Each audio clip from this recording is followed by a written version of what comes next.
नमस्कार। नक्षत्रों में जब बात आती है ज्योतिष विषय के अंतर्गत, तो नक्षत्र आकाश में एक निश्चित क्षेत्र के नाम है और इनको पहचानने के लिए तारों की विशेष आकृति, तारों के विशेष कॉम्बिनेशन को एक समूह में समझते हुए इनका नामकरण किया गया है। जब आप रात को नक्षत्र मंडल में देखेंगे, आसमान में देखेंगे, तो ये विभिन्न तारों का कॉम्बिनेशन दिखता है। पहले ग्रह दिखते हैं, उसके पीछे नक्षत्र दिखते हैं। एक नक्षत्र का मान 13 अंश 20 कला अर्थात 13 डिग्री 20 मिनट का होता है और यह मान प्राप्त हुआ चंद्रमा की औसत गति से। जो चंद्रमा एक सावन दिन में औसत गति करता है, उसके आधार पर ही नक्षत्रों का यह अंश निर्धारित हुआ। चंद्रमा नक्षत्रों का राजा है। इस प्रकार से अभी तक हम चंद्रमा को स्त्री ग्रह समझ रहे थे जब बृहद पराशर होरा शास्त्र पढ़ रहे थे, पर जब बात नक्षत्रों के विज्ञान की आएगी तो हमें चंद्रमा को राजा समझना है। और इस चंद्र नामक राजा की 27 पत्नियां हैं, अर्थात 27 नक्षत्र हैं। इन नक्षत्रों को चंद्रमा की पत्नी के रूप में देखता है। साथ ही साथ इन सभी नक्षत्रों के अधिष्ठान देवता होते हैं, अर्थात इन नक्षत्रों में विभिन्न देवताओं के वास होते हैं। यह भी हमें जानना पड़ेगा। प्रत्येक नक्षत्र में जिस देवता का वास है, उस नक्षत्र का फलित उस देवता के प्रभाव में समझा जाता है। जब हम नक्षत्रों की एक सेपरेट अलग से बात करते हैं, जिसमें हमें राशियों की गणना नहीं करनी है, राशियों से संबंधित नक्षत्रों का बात नहीं करनी है, उस समय हम हमेशा कृतिका नक्षत्र से नक्षत्रों की गणना करते हैं। परंतु जब हमें राशियों के संदर्भ में नक्षत्रों की गणना करनी होती है, तो हम अश्विनी नक्षत्र को प्रथम नक्षत्र गिनते हैं। अश्विनी नक्षत्र का प्रारंभ और मेष राशि का प्रारंभ बिंदु एक ही है, परंतु जो कृतिका नक्षत्र है वह मेष राशि में 26 अंश 40 कला अर्थात 26 डिग्री 40 मिनट बाद से शुरू होता है, क्योंकि वृष राशि में 10 अंश तक 10 डिग्री तक दिखता है। इसका प्रसार जो है, कृतिका नक्षत्र का जो प्रसार है, वह मेष राशि में 26 अंश 40 कला से लेकर के और वृष राशि में 10 अंश तक है। एक नक्षत्र के कुल 4 चरण होते हैं और प्रत्येक चरण भी बड़ा महत्वपूर्ण है। पहले हम नक्षत्र को समझेंगे, उसके बाद चरणों पर भी बात होगी। तो हम आपको बताना चाहते हैं 27 नक्षत्र होते हैं और इनके 4 चरण अगर होंगे तो 27 को 4 से गुणा करेंगे तो कुल 108 आ जाएगा। और यह 108 की संख्या बड़ी अद्भुत संख्या है। इस 108 के महत्व के ऊपर बड़े बड़े ग्रंथ लिख दिए जाएंगे, परंतु 108 के महत्व को तब भी संपूर्ण रूपेण समझ पाना संशययुक्त होगा, क्योंकि 108 बहुत ही रहस्य से भरा हुआ है। मेरा विषय ज्योतिष का है, इसलिए मैं ज्योतिष विषय पर ही अपना ध्यान केंद्रित करूंगा और आपको कृतिका नक्षत्र से अन्य नक्षत्रों की यात्रा कराऊंगा। मेरा प्रयास होगा कि मैं आपके समक्ष कृतिका नक्षत्र और अन्य नक्षत्रों के बारे में जो मेरा अनुभव है, जो मेरा ज्ञान है, जो मैंने पढ़कर पाया, जो मैंने गुरुओं से पाया, जो मैंने अनुभव से पाया, वह मैं आपके समक्ष प्रस्तुत करूं। और इसी संदर्भ में जब कृतिका नक्षत्र की बात आती है तो मैं एक बात और कहना चाहता हूं। मैंने सोशल मीडिया पे देखा और एक बहुत बड़ा भ्रम का जाल फैलता हुआ देखा, तो इसलिए मुझे लगा कि मुझे यह बात कहनी चाहिए। देखिए, ज्योतिष विद्या का प्रारंभ भारत वर्ष में हुआ और इसमें कोई संदेह नहीं करना चाहिए। इसका सबसे बढ़िया मैं आपको उदाहरण दे देता हूं। आपको इन डॉट्स को कनेक्ट करके चीजें बिल्कुल अच्छे से समझ में आ जाएंगी। आप सभी जानते हैं कि हमारे शास्त्रों में यह स्पष्ट बताया गया है कि देवताओं के सेनापति अग्नि देवता हैं। अग्नि देवता आगे रहते हैं, अग्नि देवता अग्रणी रहते हैं और अग्नि देवता का रूप हमने मंगल में देख रखा है। अग्नि देवता को हम मंगल से भी संबोधित करते हैं। इस प्रकार से जो प्रथम राशि मेष राशि है, इस राशि के जो स्वामी हैं वह मंगल कहे गए हैं, पहली बात। दूसरी बात, अग्नि देवता की जो सवारी है, हमारे सभी देवताओं का पूरा स्वरूप है, उन स्वरूप में उनके वाहन भी होते हैं। जो अग्नि देवता के वाहन हैं वह भेड़ है और भेड़ मेष राशि भी भेड़ का ही संकेत करती है। मेष राशि स्वयं में भेड़ का ही संकेत करती है। ठीक इसी प्रकार से हमें यह समझना पड़ेगा कि जहां पर प्रारंभ हो रहा था वहां पर उन्होंने सिंबोलिज्म मेष राशि का दिया और मेष राशि अग्नि देवता से संबंधित है और वह हमेशा प्रथम देवता होता है। सबसे पहले अग्नि देवता को ही याद किया जाता है, पहली बात। ठीक इसी प्रकार से नक्षत्रों की गणना में जो पहला नक्षत्र है वह है कृतिका। कृतिका नक्षत्र के अधिष्ठान देवता अग्नि देवता ही हैं, अर्थात नक्षत्रों की गणना कृतिका से प्रारंभ होती है। और तो पहले हमें यह जानना पड़ेगा कि नक्षत्रों की उत्पत्ति किस प्रकार से चंद्रमा से हुई। तो हमने आपको बताया कि एक सावन दिन का अर्थ है कि एक सूर्योदय से लेकर के दूसरे सूर्योदय के मध्य में चंद्रमा की जो औसत गति है वह 13 डिग्री 20 मिनट की है और यही 13 डिग्री 20 मिनट के आधार पर 27 नक्षत्र पूरी राशि चक्र को जब बांटेंगे तो 27 नक्षत्र प्राप्त होते हैं। यह 27 नक्षत्र दक्ष प्रजापति की कन्या के रूप में दर्शाया जाता है। दक्ष प्रजापति का जो संबंध है वह ब्रह्मा जी से है, जो निर्माण करना जानते हैं। और दक्ष का अर्थ है दसों दिशाओं में इनकी आंखें हैं, अर्थात आकाश तत्व भी आप समझ सकते हैं। और आकाश के अंदर ही सारी रचना होती है, निर्माण होता है। तो आकाश को ही तो डिवाइड किया गया है, 27 नक्षत्रों में हमने आकाश को ही डिवाइड किया गया है। तो आकाश एक पिता हो गया और उसके छोटे छोटे जो डिवीजन हो गए वह उसकी पुत्रियां हो गई। पुत्र क्यों नहीं कहा गया, पुत्रियां क्यों कही गई, तो उसके पीछे कारण आप समझना पड़ेगा।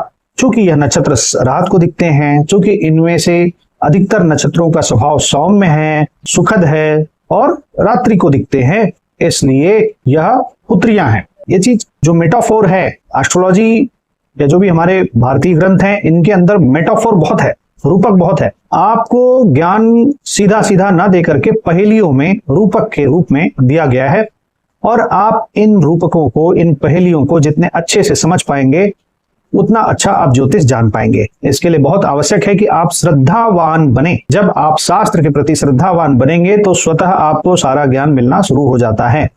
पर यदि आपकी श्रद्धा नहीं है तो फिर यह पहेलियां उल्टा फॉर्म में आपको समझ में आएंगी और आप शास्त्र के ज्ञान से परे रह जाएंगे।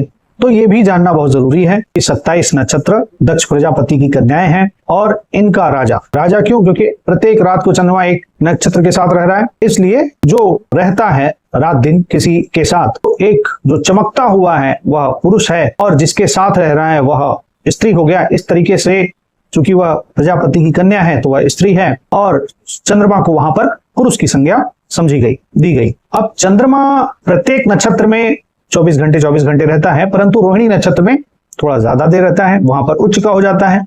कोई भी ग्रह जब उच्च का हो जाता है तो वह अपने सबसे हाईएस्ट पॉइंट पर पहुंचा होता है, और हाईएस्ट पॉइंट पर जब पहुंचता है तो उसकी गति थोड़ी धीमी दिखती है, धीमी होती नहीं है, धीमी दिखती है। तो जब एंगुलर फॉर्म में आप उसे कैलकुलेट करते हैं तो ऐसा दिखता है कि उसने रोहिणी नक्षत्र में ज्यादा समय व्यतीत कर दिया। तो इसमें एक मेटाफोरिक स्टोरीज आती है कि सभी नक्षत्र गए दक्ष प्रजापति के पास और वहां पर उन्होंने जो है एक कंप्लेन किया कि ये चंद्रमा जो है रोहिणी को बहुत मानता है, हमको नहीं मानता है।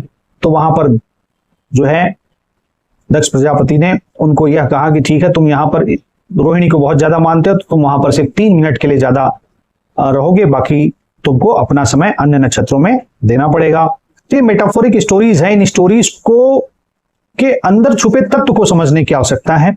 और यहां से एक संकेत मिलता है कि स्टोरी जब बनी उस समय ही लोग जानते थे कि चंद्रमा जब रोहिणी नक्षत्र में जाता है तो वहां पर उच्च का हो जाता है, वहां पर ज्यादा समय व्यतीत करता है। यह ज्ञान बहुत पुराने समय से हमारे समाज में उपस्थित था।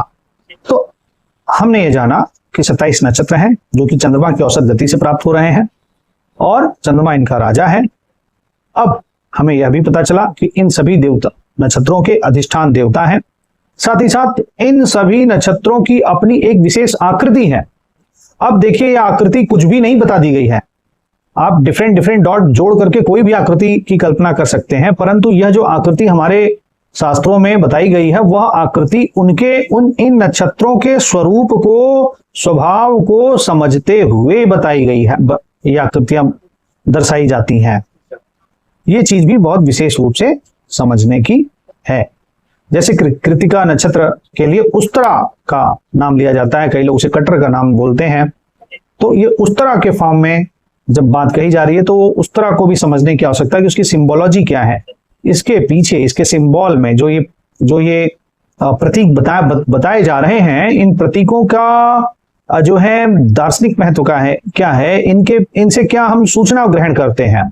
ये सिंबोलॉजी को इतने हल्के में ना लेकर के छोड़ दें, इन सिंबल्स के अंदर बहुत ही गहरी बातें छुपी हुई हैं। इसको भी हमें बहुत गहराई में जाकर के इसको डिकोड करना चाहिए, क्योंकि हमारे शास्त्रों का ज्ञान बड़ा ही कोडिफाइड फॉर्म में पड़ा हुआ है। तो जब हम ज्योतिष को पढ़ते हैं तो ज्योतिष में हमें नक्षत्रों का ज्ञान प्राप्त अगर करना है तो पहले हमें कृतिका नक्षत्र से पढ़ना चाहिए। अश्विनी नक्षत्र से जब हम पढ़ते हैं तो हम राशियों को संदर्भ में लेते हुए पढ़ते हैं। इसके अलावा और भी अलग अलग संदर्भ में इन्हीं नक्षत्रों के क्रम अलग अलग हो जाते हैं, परंतु मुझे जो ज्योतिष में नक्षत्रों का प्रारंभ करना है उसमें मैं कृतिका नक्षत्र से प्रारंभ कर रहा हूं, क्योंकि कृतिका नक्षत्र के देवता अग्नि देवता हैं और हम कोई भी कार्य प्रारंभ करते हैं तो अग्नि देवता से ही प्रारंभ करते हैं। ठीक इसीलिए अब कृतिका नक्षत्र के बारे में हमने आपको बताया कि इसके 4 चरण हैं। इसका पहला चरण मेष राशि के अंतिम नवमांश पर है, अर्थात 26 अंश 40 मिनट से प्रारंभ होकर के 30 अंश तक मेष राशि में इसका पहला चरण संपन्न हो जाता है। अब कृतिका नक्षत्र स्वयं अग्नि देवता का नक्षत्र है और मेष राशि भी अपने आप में अग्नि तत्व की राशि है, तो अग्नि अग्नि दोनों रूप से अग्नि बहुत ज्यादा हो गई, अर्थात कृतिका नक्षत्र का जो पहला चरण है वह बहुत ज्यादा मात्रा में अग्नि तत्व से युक्त हो जाता है। और अग्नि में आप कुछ भी डालेंगे तो पहले अग्नि क्या करती है, उसको जला देती है, फिर उसका भस्म बनाती है, और वह जो भस्म बनता है वह प्रसाद के रूप में हम पाते हैं, प्राप्त करते हैं। ठीक उसी प्रकार से कृतिका नक्षत्र का जो यह प्रथम चरण है यह बड़ा विशेष है। आप जब भी किसी की कुंडली देखेंगे तो आप यह पाएंगे, यदि कृतिका नक्षत्र में कोई ग्रह बैठा हो, कृतिका नक्षत्र की महादशा चल रही हो, उस कालखंड में आप यह पाएंगे कि व्यक्ति का पूरा एक प्रकार से सिस्टम हिल जाता है। क्यों? क्योंकि यदि वह किसी पाप कर्म में लगा है तो विशेष रूप से, अन्यथा वह गलत लोगों के बीच में है तो विशेष रूप से, एक बार के लिए उसका पूरा जमाया सिस्टम हिल जाता है। परंतु यदि बाद के 3 चरणों में बैठा हुआ ग्रह की दशा आ गई है या बाद के 3 चरण का समय आ गया है, कालखंड आ गया है, तब यह फलित न्यून हो जाता है और निर्माण के कार्य हो रहे होते हैं।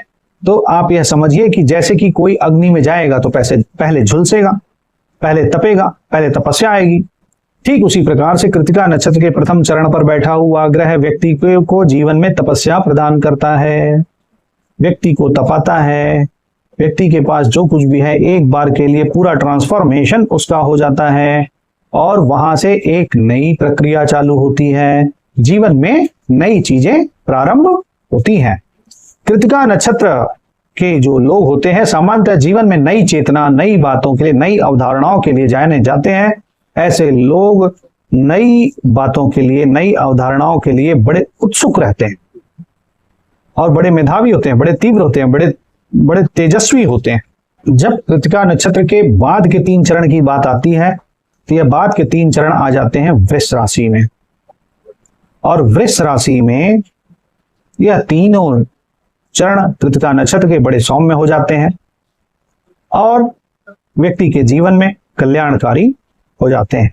सामान्यतः आपने देखा होगा कि कोई व्यक्ति है, अचानक से उसका सब कुछ बहुत अच्छा चल रहा था, बीच में कभी से कुछ थोड़ा सा गड़बड़ हो गया, उसकी नौकरी छूट गई, अब वो बेचारा परेशान हुआ, कुछ कालखंड के लिए 2 साल 3 साल 6 महीना कुछ कालखंड के लिए परेशान रहा, फिर उसने कोई नई अवधारणा पकड़ ली, नई चीज पकड़ ली, नया जॉब पकड़ लिया, नया एरिया में अपना नौकरी उद्यम खोज लिया और फिर वहां से वह बढ़ चला। यह संकेत कृतिका नक्षत्र का मिलता है।